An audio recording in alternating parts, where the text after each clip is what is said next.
बात है। कि ट्यूशन के प्यार पर गइल भारी आ जाए के तैयारी होता। भैया थोड़ा सा भोकल और बढ़ाइए, बहुत सुंदर साउंड। कि जाए के तैयारी होता दूसरा के दुआरे ट्यूशन के प्यार पर गइल भारी। ट्यूशन के प्यार पर गइल भारी। जाए के तैयारी होता, जाए के तैयारी होता दूसरा के दुआरे ट्यूशन के प्यार पर गइल भारी।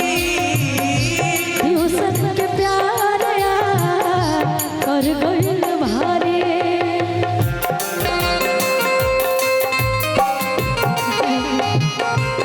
खो गया है क्या? अच्छा रोकिए, अब तो मैं परेशान हो गई हूँ यार। इतने बच्चे खोए हैं ना आज, सभी मिल गए हैं ना भैया, कोई कंफ्यूजन नहीं ना है। अभी देखिए एक और बच्चा कहीं खो गया है, भैया लिए हुए हैं। जिस किसी का भी बच्चा हो आप लोग मंच पे आके ले जाइए और अपने अपने बच्चों का ख्याल रखिए। अभी तो इतना ही में ये हाल है, कहीं आप लोग महाकुंभ में गए होंगे तो छोड़ के चले आओगे लोग वहीं पे, अपनी वाइफ को ही छोड़ के आ जाएंगे लोग।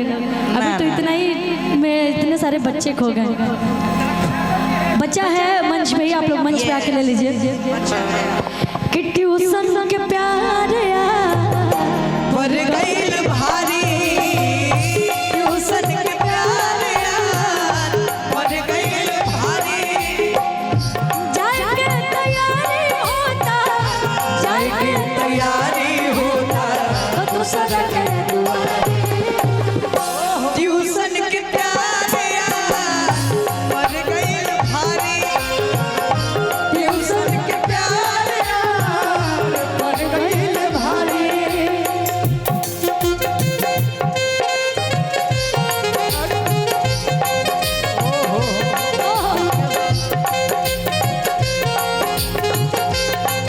क्या बात है। सुनी सुनी भगवान जग बिहान होके दे। सुनी सुनी भगवान जग बिहान होके दे। आज राजा जी के कुरवे में जवन